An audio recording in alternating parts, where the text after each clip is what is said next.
با سپۆنسەری میدیایی دەستگای میدیایی کورسات و بڕیارە سبێنێ سێشەممە ڕێکەوتی دەینۆ سعات 9:30 بەیانی لە مۆنومنتی ئەنفال لە چەمچەماڵەوە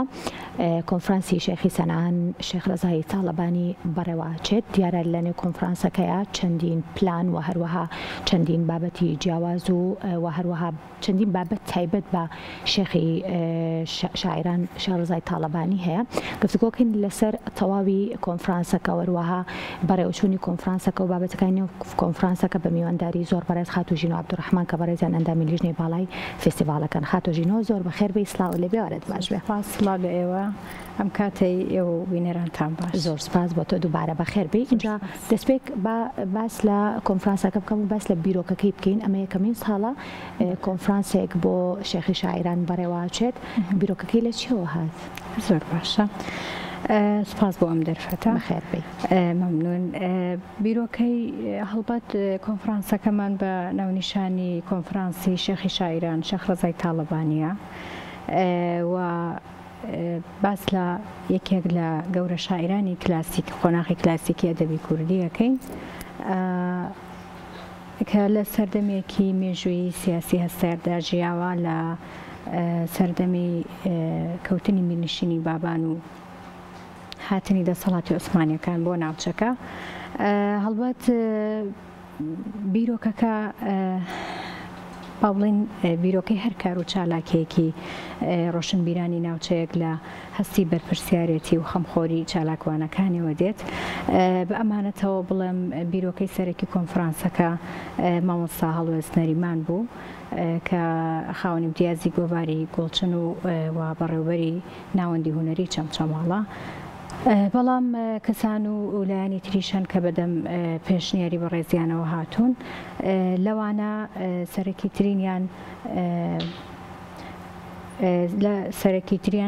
سەرەکیترینیان هەواری شێخانی تاڵەبانین کە ڕاستەوخۆ پشتیوانی و سپۆنسەریان پیشاندا بۆ کۆنفرانسەکە. لەگەڵ ئەوەدا زانکۆی چەرموو و سەرۆکی زانکۆی چەرموو دکتۆر هەڵەت و سەرۆکی بەشی کوردی زانکۆی چەرموو دکتۆر ئاسۆ عومەر مامۆستا سەروەر سادوڵڵا زۆر بەڕێز سەرۆکی شارەوانی چەمچەماڵ ئارام نەجات هەروەها مامۆستا کاروان عوسمان شوانی و بەڕێز ئیدری شەوکەت هەر یەکێک لەوانە ئەندامن لە لیژنەی باڵای کۆنفرانسەکەەوە لە هەوڵ و کارەکانیان بەردەوام بوون تاکو کاروبارەکان بەم ئێرەی بکات. اینجا بگومان ئەبێت لە نێو کۆنفرانسەکە تەوەر هەبێت و کۆمەڵێک پلان هەبێت. جا پێمان خۆشە لەگەڵ بینەرانە بزانین کە پلانەکان چین بۆ سبەینێ واتە لە دەستپێکی مەراسیمەکە کاتژمێرنەوەی و بەیانی و لە نێو مۆنومنتی هەڵەبجە دیارە دەستپێ ببوورە چەمچەماڵەوە دەستپێکات. پلانەکانی ئێوە چین و چۆن بابەتەکانتان ڕێخستووە؟ بەو پێی کۆنفرانسەکە بە شێوەیەکی گشتی باس لە ژیان و کۆی بەرهەمەکانی شاعیرەکە لە ڕۆی باڵی ناوڕۆک و فۆرمەوە هەوڵمان داوە کۆنفرانسەکە دابەش بکەین بەسەر چەند تەوەرێکە. یەک لەو تەوەرانە باسکردن لە سروشتی ژیان و بەرهەمەکانی شاعیر شێخ ڕەزا لەبەرەوەی کە سروشتی ژیان و ژینگەی ژیانی هەر شاعیرە کاریگەری ڕاستەوخۆی هەیە لەسەر بەرهەمەکانی هەر بۆیە لەم تەوەرەدا باسمان لە ژیانی لە سەردەم و شوێنی لەدایک بوونی و قۆناغەکانی ژیانی و تاکۆتایی کردووە لەگەڵ کۆی بەرهەمەکانی بە هەرێک لەو زمانانەی کە پێی نووسیوە و تەوەری دووەمیشمان تایبەت کردووە بە باسکردنی شارەکانی شێخ ڕەزا لە ڕووی ئاینیەوە لەبەرەوەی شێخ ڕەزا لە بنەماڵەیەکی ئاینی هاتۆتە دنیا و بەگشتیش شاعیرانی کلاسیکی کورد هەمویان پەروەردەی دەستی مامۆستایان و تەکیە و با بڵێن حوجرەکان بوون. لەلایەکی تریشەوە ئەدەبی کلاسیکی کوردی هەر خۆی کە زادەی ئەدەبی کلاسیکی ڕۆژهەڵاتە ئاینی ئیسلام کاریگەریەکی ڕاستەوخۆی هەیە لەسەری ئەمەش لە شعرەکانیاندا لە ناوەڕۆک لە فەرهەنگی زمانی و لە هەموو لایەنەکانەوە لە وێنەی شاریە ڕەنگی داوە تۆ لەم ڕوانگەیەوەم تەورەمان تایبەت کردووە بە باسکردنی شعرەکان لە ڕووی ئاینی و مامۆسایانی ئاینیمان بانگێشت کردو و تەوەری کۆتاییشمان بە باسی بەرهەمەکانی شەخرەزاکەین بە دیدێکی ئەکادیمیانە هەر بۆیە کۆمەڵێک لە پسپۆڕان و توێژەرانی ئەدەبیمان بانگێشت کردووە لە مامۆسایانی زانکۆکانی کوردستان و توێژینەوەی گرنگ و زانستیمان کە بە میتۆدی زانستی ئەنجام دراوە پێشکەشەکەن. زۆر باش اینجا بێگومان کۆنفرانسێکی لەم شێوەیە پێویستی بە سەدان ئامادەبوو هەیە کە بتوانن ئەوانیش بە هەمان شێوە هەم سوود بگێنن و لەگەڵیشا بتوانن گفتوگۆی کراوە هەبێت کۆمەڵێک بابەتی تر هەبێت. اینجا بزانم سبەینە میوانەکان تایبەتن واتە ئەو کەسانن کە نووسەرن شاعرن مامۆستانی زانکۆن یاخود ئەو کەسە نوخوانن کە لەم بابەتانەیە ئەتوانن وتاریان هەبێت گفتوگۆیان هەبێت با بڵێم وتەی خۆیان هەبێت یاخود میوانانی ئاسایش ئەتوانن بێن و ئامادەی کۆنفرانسەکە بن. بەگشتی ئەو کەسانی کە بانگێشتەکرێن لە ڕووی باڵێن پانێلیستەکانەوە توێژەرەکانەوە و لە پێشترا ئاماژەم پێکرد بەپێی تەوەرەکانی کۆنفرانسەکە مامۆسایانی ئاینی و کەسانی ئەکادیمی نزیک لە بنەماڵە و سەر بە بنەماڵەوە لەگەڵ مامۆسایانی باڵێن توێژەرانی ئەکادیمی هەن دەربارەی ئەو میوانانی کە ئامادابن هەوڵمانداوە بانگێشتی هەموو ئەو کەسانە بکەین کە لە چینە جیاوازەکانن لە کەس و لایەنی جیاواز لە ئاستی جیاواز چونکە ئێمە ئامانجمانە لەم کۆنفرانسەیە شەخرەزا بناسێنین بە هەموو چین و توێژەکان و لە بیر و هزری هەموو چینەکاندا زیندوی بکەینەوە و پێیان بناسێنین هەر بۆیە هەوڵمانداوە ئەو کەسانی بانگێشتەکرێن لە وەکو میوانەکان لە چینی ئەکادیمیەکان شاعیر نووسەر هەتا بەرپرسەکان بەرپرسی باڵای حکوومەت و ئەمانە هەموو لە کەسانی ئاسایش لە تەمەنی جیاواز بانگێشت کراوە. زۆر باش اینجا بێگومان لە ئەدەبیاتی کلاسیکا بەشەوەیەکی گشتی و بەتایبەتیش لە نێو شێعرا خاوەنی دەیان شاعرین کە هەر یەکەیان جێپەنجەیان هەیە و ڕێچکەی تایبەتیان هەیە و وەکۆڵێن هەمیشە ناویان زیندووە بەڵام بۆچی شەخرەزای تاڵەبانیتان هەڵبژارد؟ بیرۆکەی ئەوە گومانیتیان نیە ئێمە ئەدەبەکەمان ئەدەبی کلاسیکی ئەدەبێکی باڵایە بۆ گرنگی هەیە لە ڕاستەوخۆ با بڵین پەیوەندی هەیە بە فەرهەنگی زمانیمانەوە بە مێژوومانەوە توانین بڵین ئێمە ئەدەبەکەمان هەم مێژووشە چونکە گەر بمانەوێ باس لە مێژووی هەر سەردەمێک بکەین بگەڕێنەوە بۆ مێژووی هەر سەردەمێک ئەتوانین لە ڕێی دەقی ئەدەبی و وردبوونەوە لە دەقەکەەوە بگەین بە زۆر لایەنی سیاسی کۆمەڵایەتی ئاینی ئەو سەردەمە. بیرۆکەی هەڵبژاردننی شەخرەزا بۆ ئەوە ئەگەڕێتەوە ڕۆشنبیرانی هەر ناوچەیەک ئەگەر بیانەوێ گرنگی بە ئەدەبەکە بدەن هەڵبەتە سەرەتا لە کەسانی سەر بە ناوچەی خۆیان و نزیک لە ناوچەی خۆیانەوە دەست پێەکەن هەر بۆیە ئێمەش بۆ ئێمە شەخرەزا ئەو سامانە ئەدەبیەیە کە هەمیشە جێ بایەخمان بووە و هەمیشە بە بەردەوام ئێمە لە هەوڵی بایەخ پێدانیان لەبەرەوەی شەخرەزا زێدی شەخرەزا گوندی قرخی سەر بە ناوچەی چەمچەماڵە. زۆر باشە. اینجا کۆنفرانسەکە بێگومانم کە ئامانجی خۆی ئەبێت و لە دوای کۆمەڵێک لەو پانێڵانی کە بەڕێست ئاماژەت پێکرد ئامانجەکەی چیە بێت؟ تەنها ئاماژەکردنە بە ناوی شێخی شاعران و شەخرەزای تاڵەبانی و جگەل لە شیکردنەوەی بەشێک لە ژیانی ئەو شعرەکانی ئەو لە کۆمەڵێک لەلایەنە جیاوازەکانەوە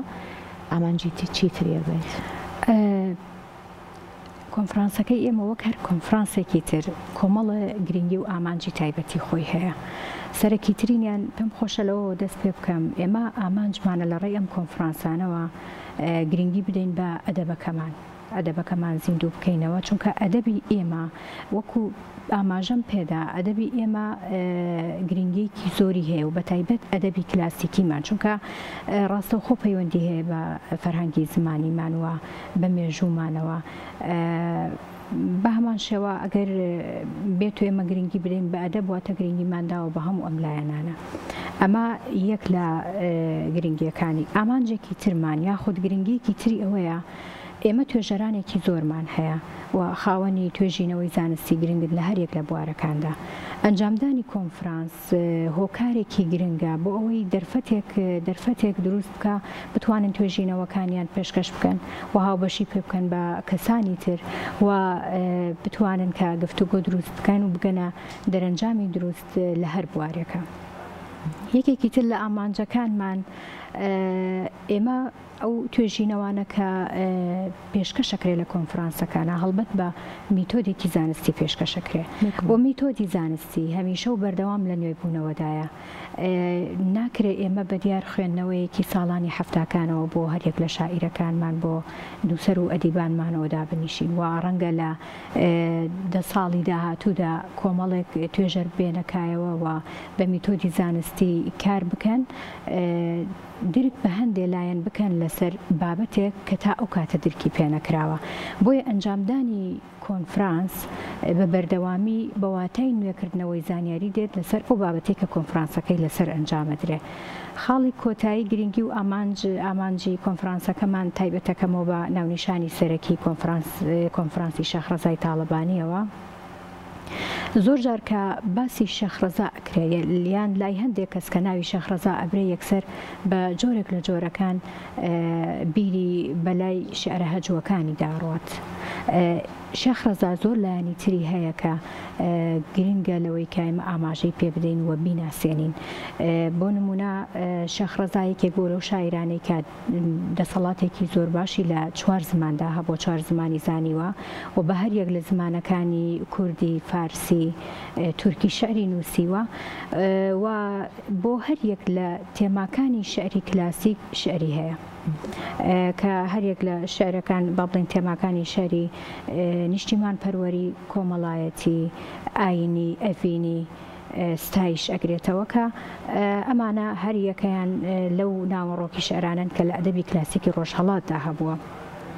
بەڵام شەخرەزا ئەو هۆکاری وای کردووە کە لێنی گەورەی ئەدەبی کوردی پڕ بکاتەوە شعرە هەجووەکانێتی هەڵبەت شعرە هەجووەکانیشی هەجووێکی ڕوود نییە لە زۆربەیاندا ڕخنەی لە باری سیاسی باری کۆمەڵایەتی باری ئاینی سەردەمەکەی خۆی گرتووە دیوانی شەخرەزا ئەکرێ بڵێم زۆرترین جار چاپ کراوەتەوە و لەلایەن کەسانی جیاوازەوە خوێندنەوە و ساختکردنەوەی بۆ کراوە لەوانە ئەحمەد تاقانە ئومێد ئاشنا شێخ محەممەدی خاڵ شێخ مکەڕم تاڵەبانی و لەلایەن ئەمین شوان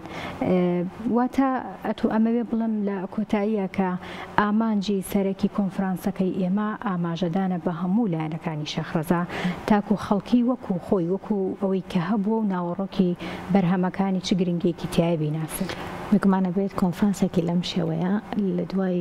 تەواوی قۆناغەکانی ڕاستپاردەی هەبێت جەوزانم کۆنفرانسەکەی سبەینێ ڕاستپاردەی ئەبێت و ئەگەر ڕاستپاردەشی هەبوو ئاراستەی کێکەن بەڵێ بە شێوەی ئاسایی لە کۆتاییەکانی کۆنفرانس پاش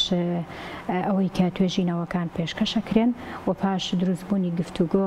بەلیژنە ڕاستپاردەکان ئەنووسرێتەوە بەڵام پێشبینی یەکەم کە لە با بڵین سنووری چەند خاڵێکدا بێ یەک لەوانە گرنگیدان بە زمان و ئەدەب و کللتوری نەتەوە لە کۆنفرانسەکانە زیاتر و یەکێکی تر لە خاڵەکان ناساندنی شاعیران و ئەدیب و نووسەرانی تر کە بەگشتی لە ئەدەبی کوردیدا لە قۆناغی کلاسیک و لە قۆناغی نو هاوچەرخیشدا هەن و بە تایبەتیش ئەو شاعیر و نووسەرانەی کە سەر بە ناوچەی چەمچەماڵ لەوانە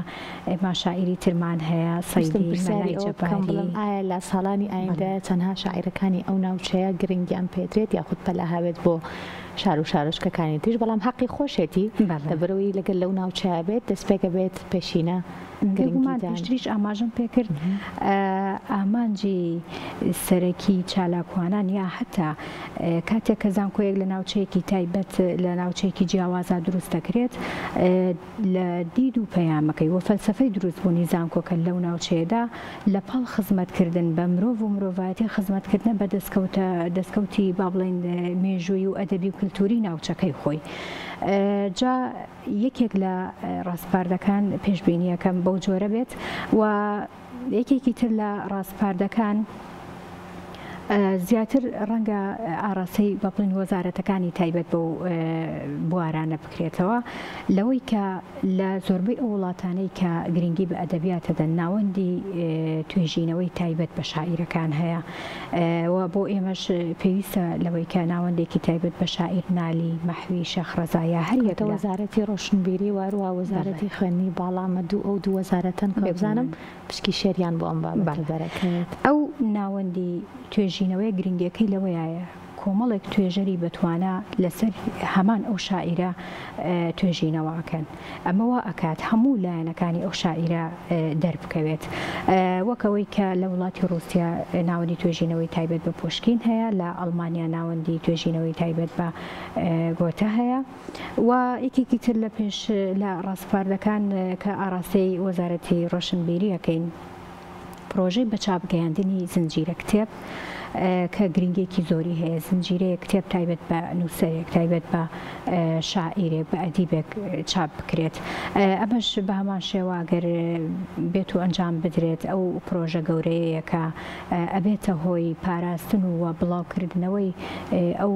میراتە ئەدەبیەی کە هەمانە. زۆر باش اینجا خاتو ژینەوە بۆ پێوی کە ئێوە کار لەسەر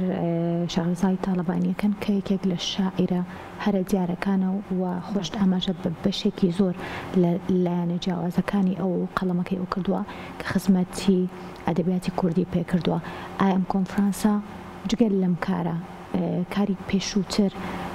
لەسەر ئەم شاعیرە گەورەی کورد کراوە ئێوە ئاگادارن وەتەمە بەسم لەوەیە هیچ کام لەو کارانی پێشووتر کە ئێوە کراوە ئێوە جیاواز لە هەموو ئەوانە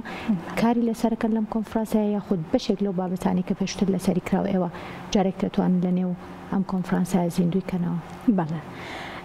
بەگشتی کۆنفرانسی تر و دەربارەی شاعیر و نووسەری تر ئەنجام دراوە لە چەمچەماڵ بەڵام ئەوەی تایبەت بێ بە شێخرەزای تاڵەبانیەوە کەم تا زۆر توێژەرانی چەمچەماڵ توێژینەوەیان دەربارەی ئەم شاعیرە لەسەر ژیانی لەسەر ناوەڕۆکی شێعرەکانی لەسەر هەموو لایەنەکانی مەسەلەن لەسەر ئیدیەم لەسەر فەندی پێشینان فەرهەنگی زمانی ئەنجام داوە. سەبارەت بە شەخرەزای تاڵەبانی لە پێشتردا دیدار ئەنجام دراوە و لە ئێستاشدا ئەم کۆنفرانسەکە بەڕێوەیە و بڕیارە لە ساڵانی داهاتوودا بەردەوامی پێ بدرێت و سنووری کۆنفرانسەکە فراوانتر بکرێت و دەرفەت بکرێتەوە بۆ توێژەرانی دەرەوەش بەشداری بکەن و کۆنفرانسەکە بکرێتە کۆنفرانسێکی نێودەوڵەتی. پێم خۆشە خۆت کات و شوێن و هەروەها تاوی بابەتەکان بە بینەرانمان بڵێ لەڕێ ئەم شاشەیە ئەم سبەی دەینۆ ڕۆژی سێشەممە بڕیارە لە مۆنومێنتی چەمچەماڵ کۆنفرانسی شێخی شاعیران شێخرەزای تاڵەبانی ئەنجام بدرێت بە هیواین کە دەرەنجامی زۆر باشی هەبێت و سەرکەوتوانە بەڕێوە بچێت. سوپاس بۆ خاتو ژین عەبدوڕەحمان ئەندامی لیژنەی باڵای کۆنفرانسی شێخی شاعیران شێخرەزای تاڵەبانی کە میوارە میوانی کورسات مەگەزین بێت. سپاس بۆ ئێوەش پێم خۆشە لێرەوە دوو سپاس بگەێنم بە تایبەتی یەک لەوە سپاسی هەواری شێخانی تاڵەبانیەکەین کە بەڕاستی دەستێکی باڵایەن هەیە لە بەڕێوەچوونی کار و چالاکیەکانی چەمچەماڵ و لێرەشدا سپۆنسەری مادیان گرتوۆتە ئەستۆ و سپاسی کەناڵی کورسا دەکەم کە هەر لە سەردەمی دامەزراندنیەوە بە یەک ڕتمی باڵا خزمەتی بە ئەدەب و مێژ و کللتور و شناس و زمانی کوردی کردووە و لەم کۆنفرانسەشدا سپۆنسەری میدیایی کەناڵی کورساتە. دیارە سبەینێ دووبارە کاتژمێر نونی بەیانی لە مۆنومنتی ئەنفال لە چەمچەماڵ بە سپۆنسەری میدیای دەستگای میدیایی کورسات کۆنفرانسی شێخی شاعران شێخ ڕزای چاڵەبانی بەڕێوەچێت دووبارە بەخێر بێ خاتوژینۆ سپاس بۆ ئێوە سپاس بۆم دەرفەتە